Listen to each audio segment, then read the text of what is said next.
Hello and welcome to NRL Unpacked, a monthly series where we aim to inform and educate you, our fans, about deeper issues behind the game.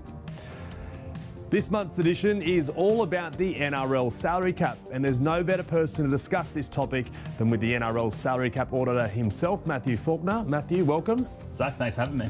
Now, there are so many eyeballs on the game more than ever. There's more interest than ever in player movement. So can you simply explain to our new and existing fans what is the salary cap? Sure. So as a definition, the salary cap is the maximum amount a club can pay its players. In 2022, it's 9.4 million. Professional sports around the world, not everybody has a salary cap. The EPL, for example, doesn't. So why does the NRL employ this model?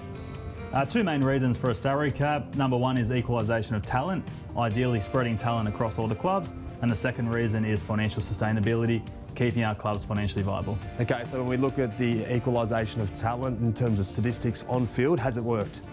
Yeah, looking at the statistics, let's go back the last 8 years. So we've had 6 different grand final winners over the last 8 years, including a period of 5 consecutive different winners from 2014 to 2018.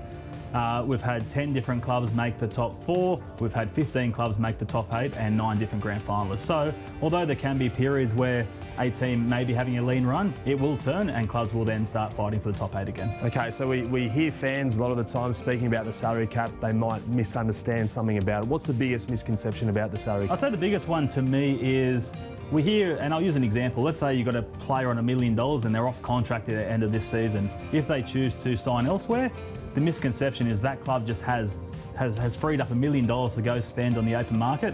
In reality, that $1 million has already been used up, or a lot of it's been used up into retaining players, contract triggers, contract extensions, or any other bonus or salary cap inclusion. Okay, so as it stands, the NRL salary cap for the men's competition in 2022 is $9.4 million. How did the NRL settle on that figure and who fits under the cap? So $9.4 million is agreed with the Rugby League Players Association as part of the collective bargaining agreement.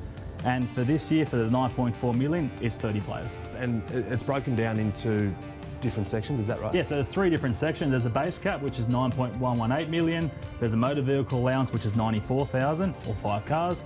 And there's a veteran developed player allowance, which is 188,000. The clubs, though, they can structure their salary cap differently. There's 16 clubs. What are different ways that they can structure their own salary cap? Yeah, there are multiple different ways that clubs do it. One model or one idea is you have a couple of higher-end players, and what this means is if you're spending more money at the top end, you've likely got more players on minimum salaries. That's one option. Another option is a flatter structure. So what we see here is a club may not have a true marquee player, but have a lot of players paid on or around the average, which is around $310,000. So in these instances, a lot of players in the middle. And then the other part is if you've got a club that's had a lot of turnover in players, you've got to deal with the termination payments as their cap inclusion. So it's another little thing to look at when you're trying to structure your cap. All right, let's turn our attention to the women's competition. For the first time, NRLW teams will have a salary cap in the 2022 competition later this year. Yep. Can you tell us some details about the cap and why introduce it now in its 5th season? Yeah, so I'll start with the cap number. So the cap's been set at $350,000 for 24 players. It also includes up to 2 marquee players. So these will be players that can be contracted to a full-time contract, which is great. It'll be the first time this happens. And why a cap in its 5th year? For us, it aligns to the expansion of the competition, the increased growth, and also allows clubs a little bit more flexibility when playing their rosters and allow the better players to earn a playing fee higher than they normally would, as long as it fits within the cap. All right, let's get into the nitty-gritty of how the salary cap actually works. Firstly, who submits a player's contract when we're talking about a club getting it to your desk at the NRL? Yeah, of course. So a club representative will submit the contract. This could be the salary cap manager, it could be the CFO, it could be a legal representative. It gets submitted to us via our online portal, which is called NRL Gateway, an online tool which we've got access to and clubs have access to. All right, step 2. Step 2 is a thorough review of the contract, making sure that the contract can be registered, making sure that signatures are correct, it's been correctly witnessed, the player registration form is correct, and the statutory declaration is done properly. Okay, we hear a lot about in the media, contract talk. How long can that process take by the time it hits your desk till you give it the rubber stamp? So under the rules, we've got 10 days to register a contract or determine whether a player is suitable for registration. On average, it usually takes about 5 days. And considerations for registering a contract, I guess there's a whole list of them. There is a whole list, but I'll talk through the 3 key ones. Most importantly, the value in the contract has to be cap compliant. What I mean by that is that contract value cannot put the club in excess of the salary cap. Number 2, it's got to be executed correctly. correct witnessing, correct declarations, etc. And lastly, it's got to be negotiated with an accredited agent or a family member if the player's not self-representative.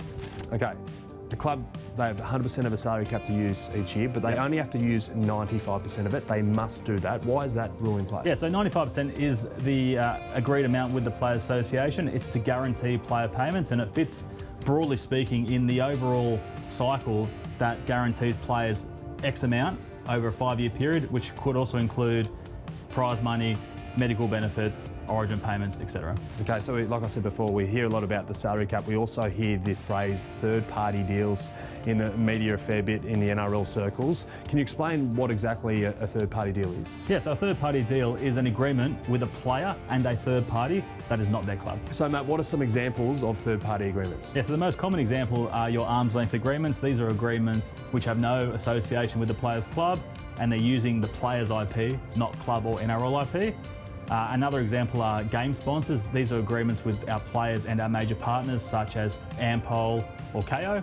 And lastly, appearance fees. These are typically your high volume, low value agreements where players appear on shows like the Matty John Show, NRL 360, or even do a local appearance at the local Bunnings. Okay, so for the fans out there that want to know, what impact does this have on a club salary cap? Third-party agreements on a club salary cap? If there's no association to the club and the club have not played a role in sourcing that agreement, they'll be excluded from the salary cap. What processes do you have in place to ensure that all clubs are compliant and under the salary cap?